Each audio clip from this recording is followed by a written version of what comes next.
Salut à tous, aujourd'hui je voudrais vous parler de l'importance des côtés des faces quand on crée des polygones et de la particularité des volumes qui découlent de l'orientation des faces.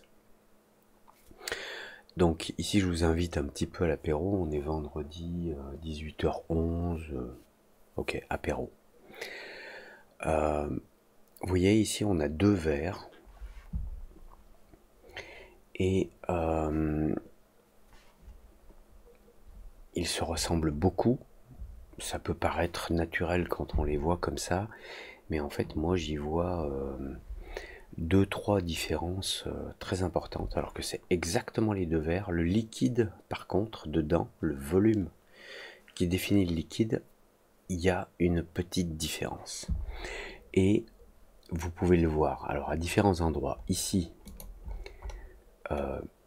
on voit le haut du pied du verre de façon relativement circulaire. Ici, on voit un petit peu autre chose. Alors, sachez juste que la caméra est bien centrée, ce sont exactement les mêmes verres, ils ont exactement la même distance gauche-droite par rapport à la caméra. Les lumières gauche-droite, il y a une lumière derrière, sont à la même distance également. Donc on a une scène qui est plutôt symétrique. Et pourtant on voit des choses relativement différentes. Donc je vous parlais de la circularité là, le cercle là, celui-ci qui est étrange. On a les reflets là et on a des reflets complètement différents ici. Et on a des reflets blancs en haut de ce verre que l'on n'a pas là. Je vous le répète, les verres sont exactement les mêmes, c'est les mêmes. Il y a juste une petite différence dans la position du liquide dans le verre. Et ça va nous amener sur deux choses. Le fait que les faces de chaque objet ont une orientation. Les faces ont une partie externe et une partie interne. Parce que dans la réalité, quand vous prenez quoi que ce soit, si vous prenez, je sais pas, un truc comme ça, c'est fait d'une matière plastique qui a une certaine épaisseur. Donc la lumière arrive, elle traverse, plus ou moins, ou pas, et elle se réfléchit. Mais si elle traverse, elle rentre avec un angle d'incidence, qu'on appelle l'index de réfraction, et puis elle va ressortir avec le même index de réfraction inversé, et elle va ressortir éventuellement avec une diffusion. Si on prend l'exemple d'un post-it que j'ai là, un post-it ça peut ressembler à un polygone carré, mais le problème d'un polygone en 3D c'est qu'il n'a pas d'épaisseur. Dans la réalité, ce post-it il a une épaisseur. Laissez-moi une seconde, je vais tracer un truc. Voilà. Dans la réalité, ce post-it il a une épaisseur et une transparence. Là j'ai fait un petit Z comme 0 absolu, mais vous voyez que si on regarde derrière, on voit la matière noire du feutre que j'ai mis, on la voit à travers. Donc la lumière elle traverse bien, enfin elle traverse là. Et ce post-it, même si c'est une matière qui n'est pas spécialement transparente, à un certain niveau d'épaisseur, quand l'épaisseur est suffisamment faible, il y a une forme de... Enfin, c'est pas une forme, il y a de la transparence. La lumière qui vient de la fenêtre qui se trouve là, elle traverse ici et vous voyez le Z à travers. Parce que le Z que j'ai tracé en noir d'une façon bien moche, enfin, atténue le fait que la lumière traverse. Je dis pas qu'il l'empêche complètement, mais c'est atténué. Alors ça a une importance primordiale. Et ici sur ces deux verres là, on a des différences qui sont liées à un autre truc qui est le fait que quand vous avez des matières en contact, elles sont en contact, il n'y a rien au milieu. Donc quand on fait de la modélisation, pour avoir des matières qui sont vraiment en contact, en fait ce qu'il faut faire, c'est les imbriquer. On va le voir dans un instant. Pour l'instant, je mets cette image de côté. On va ouvrir une nouvelle scène. Je vais créer un plan. Je vire ma tête de la caméra de la vidéo. Voilà, donc là j'ai un plan. Il a des subdivisions, mais ok, on les garde.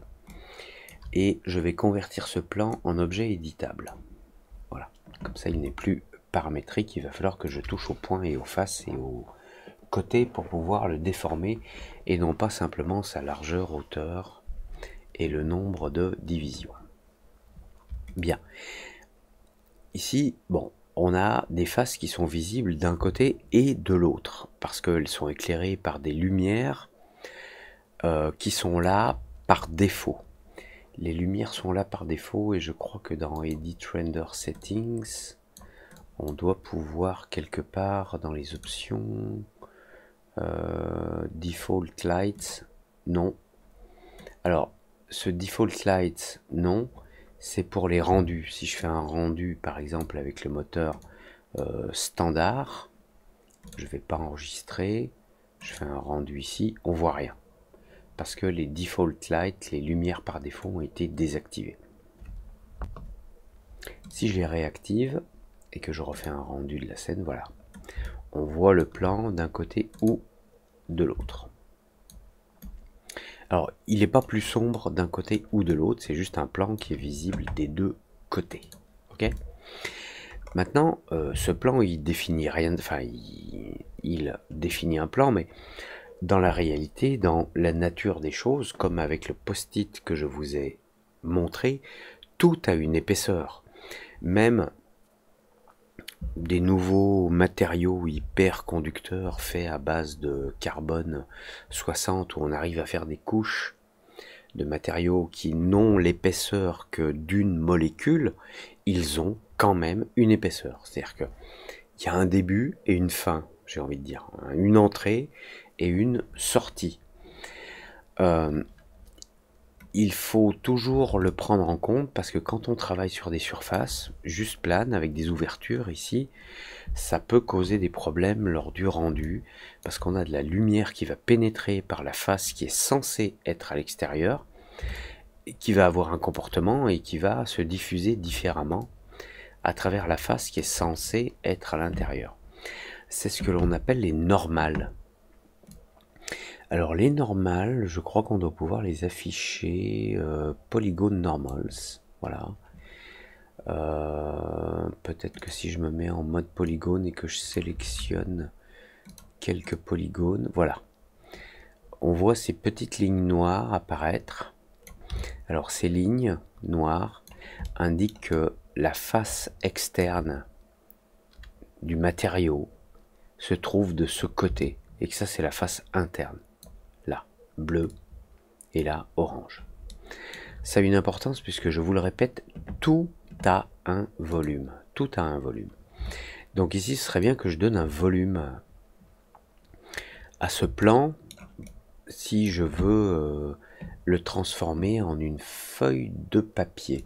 Alors on a un outil pour ça, on a soit Cloth Surface, soit Thicken.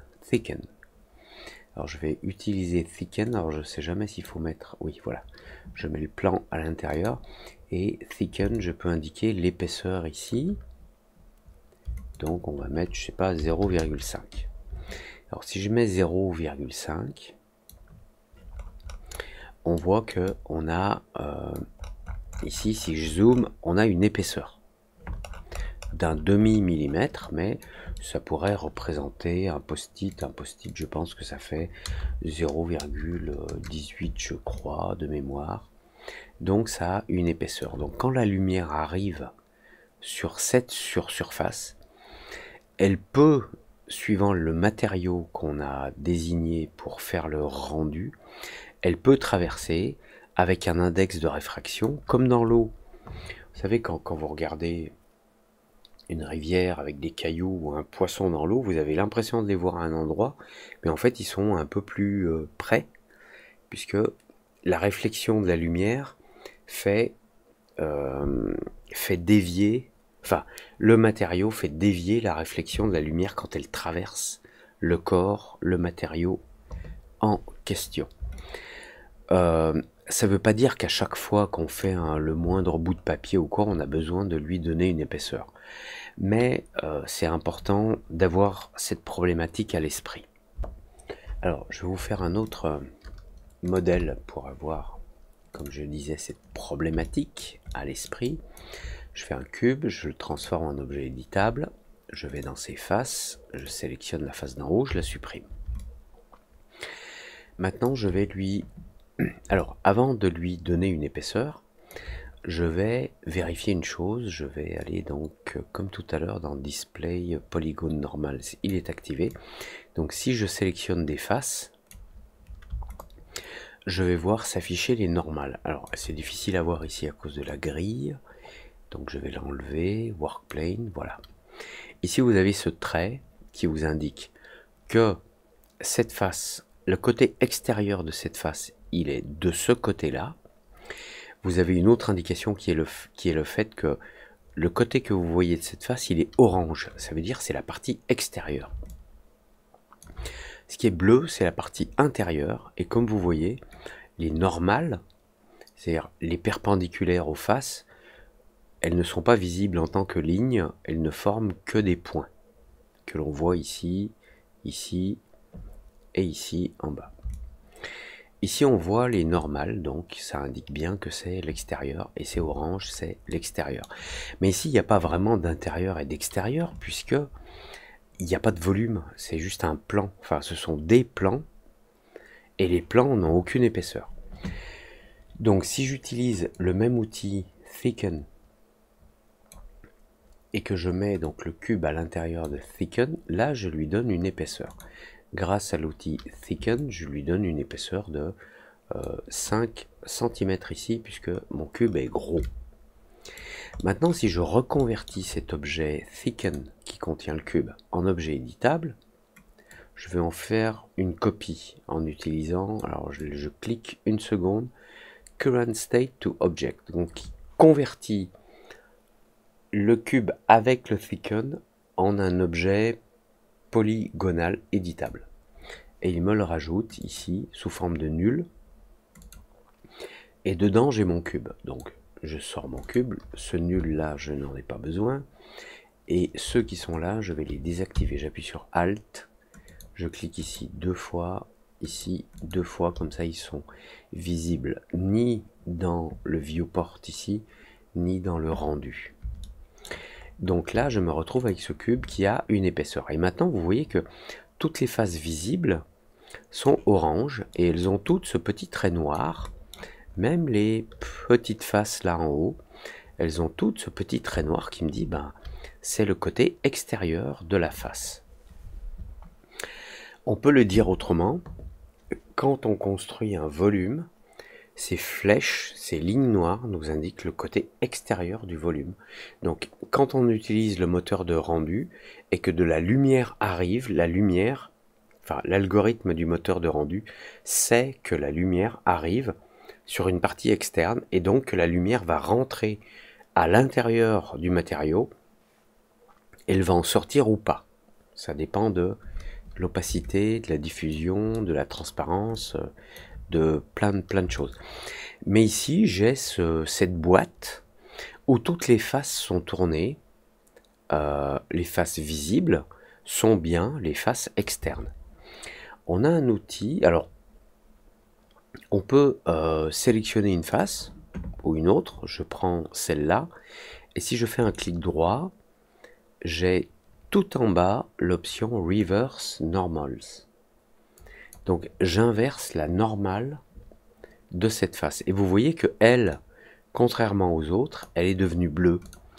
Ça m'indique en fait que cette face est tournée à l'extérieur. Alors, si j'ai de la lumière qui arrive de ce côté-là, cette face étant tournée vers l'extérieur ici, la lumière sait qu'elle rentre dans la matière, et quand elle arrive vers cette face-là, eh ben en fait, elle y rentre à nouveau. Donc elle rentre 2 fois. On est passé d'une matière à la même matière. Et on est rentré 2 fois à l'intérieur. Alors que le comportement normal de la lumière, c'est d'arriver ici, de rentrer par cette face.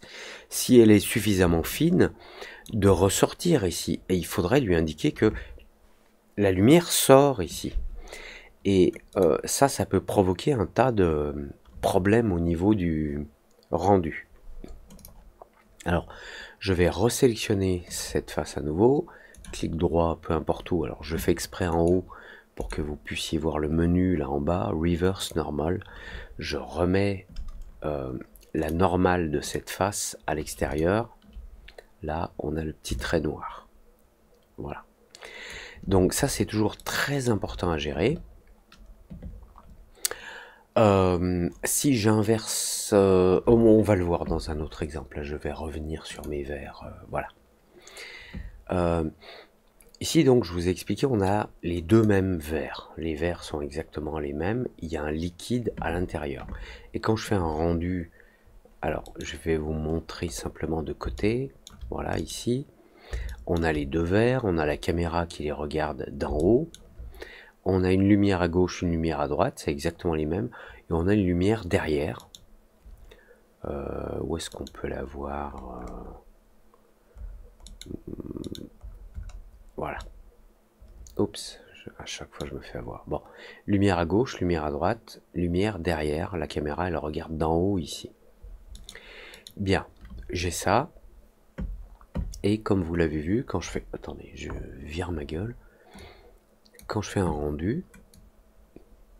Alors, j'utilise Octane, mais peu importe. Hein. On voit pas exactement la même chose là, dans les reflets ici, là, les petites taches blanches là en haut, les reflets sur ces bords-là. On n'a pas du tout la même chose. Et je vais vous montrer, ça vient d'un truc très très simple. Il y a une différence dans le liquide. Alors, on va regarder le verre de gauche. Et on va regarder, alors je vais sélectionner ça, je vais me mettre en solo automatique, comme ça on a que ça. Voilà. Je vais désactiver le lathe qui permet de faire de créer l'objet en contour, puisque mes objets, c'est le contour du verre que je fais tourner sur lui-même sur l'axe vertical. Et ça me donne un volume grâce grâce à l'outil qui s'appelle Lathe. Si je l'active, cette forme qui est plane va tourner sur elle-même au milieu de son axe là qui se trouve ici et me créer un volume. Alors un volume avec un certain nombre de subdivisions. Donc là on est à 32, je peux mettre 64 pour que ce soit bien rond. Angle 360, oui. Je veux le verre entier. Attendez, je vais faire deux choses. C'est que je vais bloquer la caméra pour être sûr de ne pas modifier son angle. Donc je fais un clic droit sur la caméra, tag, rigging protection. Et dans protection, je vérifie, on a bien position XYZ, rotation, HPB, scale, XYZ. Donc là, c'est bloqué, je ne peux plus bouger ma caméra, même si j'essaye d'utiliser les axes ici. Elle ne bouge pas. Bien. On revient sur l'objet qui nous intéressait ici. Je vais prendre une vue de perspective. Vous voyez, le verre est construit comme ça. C'est une courbe qui a la forme, enfin qui correspond à la découpe du verre, et on a ce lathe qui va créer une rotation pour créer un volume. Bien. J'ai juste un petit défaut sur ma courbe ici, je vais la regarder là, c'est que j'ai pas besoin de cette ligne là qui risque de créer des faces internes qui sont mixées les unes aux autres. Alors il va falloir que je la vire, donc je vais dans Spline, je vais éditer les points, et alors en fait c'est une courbe qui est fermée, elle a un point de départ, alors on le voit facilement quand on est habitué. Attendez, je voudrais virer la caméra là, mais l'axe de la caméra, mais je n'y arrive pas. Automatique, solo, uniquement ça. Bon, écoutez, c'est pas grave, la caméra est là. Je vais la désactiver ici, voilà. Bien, donc là j'ai la courbe qui définit le contour de mon verre et je vois rapidement où débute la courbe et où elle finit, parce qu'elle débute sur les lignes claires et elle finit sur les lignes sombres. Donc c'est clair, clair, et ça devient de plus en plus sombre pour finir là. Donc le point numéro 1, il est là. Et si ce point numéro 1 est là, ça veut dire que le dernier se trouve là, c'est lui. Si on désactive, quand on est dans une courbe spline, si on désactive la fonction close spline, la courbe devient ouverte. On a un point de départ, des points intermédiaires, un point de fin, mais elle n'est pas fermée. Alors moi je voudrais ouvrir cette courbe, mais pas ici. Donc je vais lui dire que le point de départ, il n'est pas là, il est ailleurs. Donc je referme la courbe. Et je vais lui dire le point de départ il est ici, donc je suis en mode point, en mode de sélection. On peut clic du milieu en bougeant la souris de haut en bas, changer la taille du sélecteur. Je vais sélectionner ce point là, je vais faire un clic droit et dans point orders là en bas, je vais lui dire set first point. Ça c'est le point numéro 1 et vous voyez la courbe ici, elle devient claire, elle fait le tour, et puis ça devient foncé ici. Donc le point numéro 1, il est là, le dernier point se trouve ici. Et maintenant, si je vais sur Close Spline et que je l'enlève, fermeture de la courbe, voilà, la courbe, elle est ouverte ici. Bien, maintenant je peux réactiver mon Lathe, qui permet de créer voilà, le volume à partir de la courbe. Et je sais que j'ai pas une ligne là à l'intérieur qui serait une intersection d'un tas de faces qui ne me servirait à rien. Bref. Donc, dans ce verre, on a un liquide. Le liquide, idem, j'ai fait une courbe. Alors attendez, je vais enlever le mode solo. J'ai créé une courbe qui est centrée également sur mon verre. Elle débute là en bas pour le coup, hein, je pense que il me semble hein, que le premier point c'est le point qui est clair. On va voir si je prends celui-ci, clic droit, point order, set first point.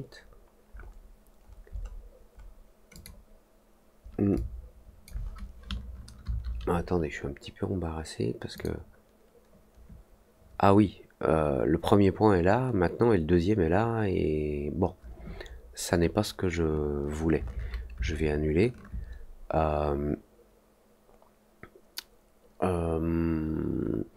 Si je dis que c'est celui-là le first point,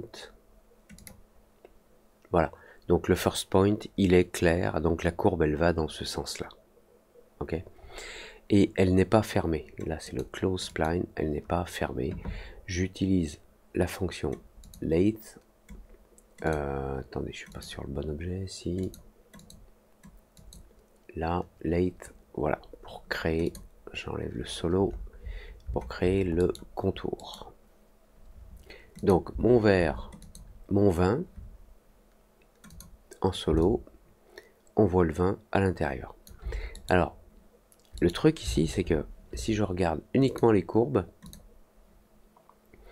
ce que j'ai fait là, oups, splines, ok, je vais enlever le mode automatique, c'est que la courbe qui définit la position du vin pour définir son volume, elle est à l'intérieur du verre, elle traverse le verre, ok. Donc quand j'active le lathe, là j'ai un volume qui coupe le verre. Alors le vert, je crois que j'avais mis un lathe sur 64 segments, donc je vais mettre la même chose ici. Oui, je réactive le vert. Donc là, j'ai le vert qui est qui fait une intersection, enfin le liquide qui fait une intersection avec le vert. Et ça va nous donner le côté réaliste. Pourquoi? Parce que à l'inverse, si je prends mon autre exemple de droite, alors je vais désactiver ça et ça. Là, j'ai le liquide, donc c'est cette courbe là. Là, j'ai le liquide qui est à l'intérieur de la courbe du verre. Ok? S'il est à l'intérieur, il se passe un truc, c'est qu'on a un espace entre les deux. Donc, si j'ai de la lumière qui arrive là, et que la normale de cette face qui va se trouver là est tournée à l'extérieur à droite, la lumière va arriver et la lumière va savoir qu'elle rentre dans un corps dont la définition du matériau c'est du verre. Donc la lumière va être déviée à travers l'index de réfraction et puis elle va arriver là, elle va ressortir et être redéviée avec l'index de réfraction, un angle inversé, puis elle va traverser l'air, puis elle va rentrer dans le liquide. Et là, elle rentre dans le liquide jusqu'à éventuellement en ressortir plus loin. Bien. Mais ici, en fait, quand on fait ça, on crée un problème, c'est que dans la réalité, quand on remplit un verre avec un liquide, le liquide touche le verre et il ne passe pas par une partie intermédiaire qui serait vide ou remplie d'air. Et le problème, c'est que la surface du liquide ici et la surface du verre là sont deux surfaces réfléchissantes. Donc, je peux très bien avoir de la lumière qui arrive là et qui va se réfléchir sur le verre ici, sur le vin, sur le verre, sur le vin, sur le verre. Et donc, c'est ça qui crée en fait les défauts, ce que j'appelle des défauts, mais le moteur de rendu fait bien ce que je lui ai demandé de faire, mais le résultat n'est pas bon, il n'est pas adéquat. Et c'est ça qui crée dans cette vue, si je réactive ma vue de caméra, je vais réactiver temporairement en les sélectionnant, là voilà, mes lumières. Je vais faire un rendu, donc Octane Live Viewer, lance le calcul. Voilà, je vais ajouter le fond pour que on ait un aperçu. Voilà. Donc, les taches blanches de réflexion qui se trouvent là en haut, c'est de la lumière qui vient de derrière et qui se réfléchit entre le liquide et le verre parce que j'ai laissé un espace entre le liquide et le verre. L'espace en question, c'est celui que je vous ai montré tout à l'heure ici. Alors c'est difficile à voir comme ça, mais si j'enlève les fonctions lathe, on a le verre, le liquide et le verre, et il y a un espace entre les deux. Et désolé. Et cet espace va provoquer des réflexions. Alors ça peut être plus ou moins évident ou sauter plus ou moins aux yeux, j'ai envie de dire, suivant les réglages que vous utilisez dans votre moteur de calcul, dans votre moteur de rendu. Que ce soit dans le moteur physical de cinéma 4D, dans Redshift, dans Cycles 4D et ici dans Octane, j'ai deux paramètres ici qui sont le diffuse depth, c'est-à-dire le nombre de réflexions, et le nombre de rayons spéculars. Specular depth, c'est quand des rayons traversent des volumes. Et c'est pour ça que je vous disais que c'est important de bien comprendre qu'une face, elle ne peut pas exister juste simplement en tant que face. Sauf si on fait un simple cube. Voilà, le cube a des faces, mais l'intérieur des faces, des 6 faces de ce cube, c'est un volume. Donc ça rentre d'un côté, ça ressort éventuellement de l'autre. Chaque volume doit de préférence être fermé. Et ici j'ai donc un nombre de réflexions que je peux descendre à 0. Alors ça c'est la lumière directe qui est renvoyée par un objet mat. Donc là vous voyez le fond. Le fond c'est un plan sur lequel j'ai appliqué une texture avec des griffures. Ici il y a une brillance. Donc il y a une réflexion. Enfin une réflexion, oui, une première réflexion, on va dire. Et on peut en ajouter plus. Et on a le spécular. Le spécular, c'est quand la lumière traverse les objets. Donc, comme vous le voyez ici sur Diffuse Depth, si je le laisse à 16, j'ai un certain nombre de reflets de lumière, notamment ici, sur le bord. Mais tout ce qui correspond à des lumières qui traversent les objets, ici, je n'ai rien. Alors, pour que la lumière traverse les objets, il faut utiliser le specular depth. Alors, on va monter au niveau 1. Il n'y a rien à voir. Niveau 2. Ah, là on voit que la lumière, en fait, elle traverse la première couche du verre et elle se réfléchit à l'intérieur du verre, dans la couche interne. Donc, le verre a une certaine épaisseur, de gauche à droite, ici. La lumière rentre dans l'épaisseur, enfin rentre à gauche, traverse l'épaisseur, se réfléchit dans l'extérieur dans la partie interne du verre qui est à droite, et elle ressort. C'est ce que l'on voit apparaître ici. Et si je mets des réflexions supplémentaires, 3, on commence à voir là de la transparence. Si je mets une autre couche, 4, alors on a un nombre de rebonds dans les transparences qui est plus élevé. Et maintenant, si je monte jusqu'à 7, on a la lumière qui traverse une fois le verre, 2 fois le verre, se rebondit à l'intérieur, puis elle traverse aussi le liquide et elle s'arrête au bout de 7. Et maintenant, si j'augmente suffisamment, on va voir les taches en haut apparaître, les taches blanches. Je ne sais pas quand est-ce qu'elles vont apparaître, à 11 rebonds, oui, peut-être qu'à 10 elles apparaissent. Ici, on voit une première tache blanche là, qui apparaît à partir de 10 rebonds. Si j'en mets 11, on a des taches ici, on en a là, on en a là, on en a un petit peu ici. Vous voyez? Si je monte à 16, voilà, on a plein de taches.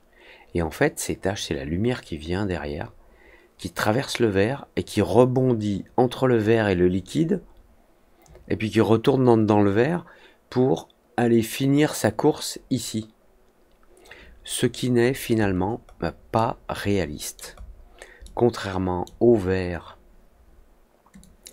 qui se trouve à gauche, donc on va aller voir le verre qui se trouve à gauche, je suis pas en solo, on va réactiver le verre de gauche. Dans le verre de gauche, comme je vous l'ai montré, le liquide, on le voit là, il rentre dans le verre, donc on rentre dans le verre, puis on rentre dans le liquide, même si on ressort du verre après, ça n'est pas important puisque, en tout cas, on ne traverse pas un espace de réflexion qui se trouverait entre les deux, comme par exemple de l'air. D'où la différence dans le rendu ici, voilà, où là on voit bien à travers le verre et le liquide le côté circulaire du début du pied du verre. Ici on a une déformation qui n'est pas normale, qui est liée au fait qu'il y a de l'espace entre le liquide et le verre. Idem. Alors, ah oui, un truc qu'on n'a pas vu, enfin que je vous ai pas expliqué depuis le début. Là, vous voyez, je vois le bord du verre ici. Alors que quand vous avez dans la réalité, amusez-vous à le faire, si vous prenez un verre et que vous le remplissez d'un liquide coloré, comme du vin ou autre chose, ou du sirop de menthe, vous verrez que le bord du verre est coloré. Et il est coloré avec la couleur de ce qui se trouve à l'intérieur, comme on le voit ici. Alors là, on a quelques réflexions complémentaires, mais le bord du verre est coloré. Qu'est-ce qu'on a d'autre? On a cette grosse tache là, noire, en fait. Alors là, c'est de la lumière qui se perd dans les interstices entre le liquide et le verre.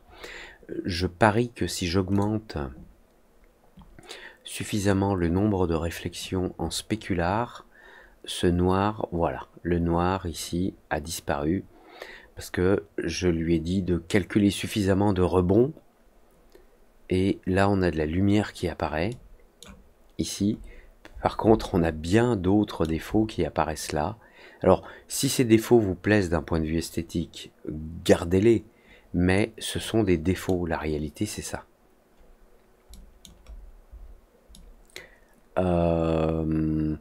Les réflexions, là aussi, sur ce côté du verre, ici on a toutes ces réflexions là, elles viennent de la lumière qui se trouve à droite et qui va venir se réfléchir entre le liquide et le verre pour finir par atterrir là. Et comme vous le voyez, on n'a pas du tout la même chose sur le verre de gauche. Par contre, sur le verre de gauche, on a cette jolie teinte rouge à cause de la densité du liquide. Et on a ces jolies réfractions caustiques qui se diffusent là. Et on voit même ici la forme du verre qui apparaît là, qui est une réflexion interne. La forme du verre, là, on la voit à peine apparaître. Donc, comme vous le voyez, en augmentant suffisamment le nombre de réflexions spéculaires, alors je vais monter à 120. Alors 120 ici c'est trop, parce que vous voyez, là on voit apparaître la précision des détails des polygones. C'est-à-dire que les rayons sont pas suffisamment diffus, c'est ce qu'on appelle scatter depth. Ici, peut-être qu'en changeant le scatter depth de 8 à 22, on va essayer. Ah, attendez, je vais le mettre à 0. Non. Non, alors le scatter, c'est vraiment quand ça traverse des matériaux qui retiennent la lumière en la diffusant, comme par exemple mon oreille. Alors, ici on a le même défaut, même s'il se voit moins, on a des petites lignes là. Et alors, les lignes que l'on voit là, c'est précisément les réflexions qui se font sur les différents polygones, à la fois du verre et du liquide. Parce qu'on a une profondeur suffisante dans le nombre de calculs de réflexion pour avoir cette précision. Quand on descend en précision, si je reste à 16, on a un côté un petit peu plus diffus, en fait. Bon, là on en a encore un peu, mais si je descends à 8, je vous montre, hein, c'est pas le scatter, c'est le specular depth. Si je le descends à 8, voilà, ici ça devient un petit peu flouté, on va dire, mais on a beaucoup moins de lumière, on a beaucoup moins de réflexion, c'est beaucoup moins beau. Donc on va remonter à un nombre élevé, à 64, et toutes ces lignes que vous voyez là, c'est parce que notre verre et notre liquide ne sont pas assez précis. Alors, on va s'occuper de ça. Je vais m'occuper de la spline, la courbe, hop, de mon verre. Et ici, dans la courbe de mon verre, alors si je active le spline, vous voyez ces lignes horizontales. Donc ici, dans le lathe, si je lui demande une subdivision... Alors, non, excusez-moi. Il faut aller dans le spline et augmenter la définition de la courbe. Voilà. Alors, j'étais à 8. On peut utiliser des répartitions uniformes. On peut utiliser des répartitions adaptatives avec un certain angle. C'est-à-dire que en dessous de tel angle, tu me crées une subdivision. La répartition naturelle, c'est une répartition équidistante. Si je mets 128 ici, comme ça j'ai plein de polygones. Il faudrait que je fasse la même chose ici sur le spline de mon liquide. Alors 128 c'est peut-être beaucoup, alors je vais pas mettre en non, excusez-moi, j'ai mis en naturel, mais je vais mettre 64 uniformes, comme ça on en a beaucoup. Dans la rotation, les subdivisions de rotation, je vais mettre 128. Pour le vert, je vais mettre uniforme 64. Et rotation, subdivision aussi. Ok. Donc je quitte le mode solo. Et maintenant, si on revient sur le rendu, Live Viewer, lance le rendu. Alors, on a encore beaucoup de défauts ici, mais à mon avis, ça, c'est des réflexions polygonales qui se font entre les deux verres, voire même à travers les deux verres. Mais vous voyez ici que là, on a une bordure qui est vraiment clean. On dirait même qu'elle est arrondie alors qu'elle ne l'est pas. Alors que là, on dirait que le verre est vraiment cassé, quoi, et qu'il est tranchant. Et ici, on a beaucoup plus de densité dans les réflexions. Voilà. Bon, écoutez, je ne sais pas si je suis allé un petit peu trop loin dans ce sujet ou pas, ou si au contraire vous aimez ça. Inscrivez-vous, abonnez-vous, mettez un like ou likez pas si c'était pas bien. Ça fait 41 minutes, je pense que c'est suffisant.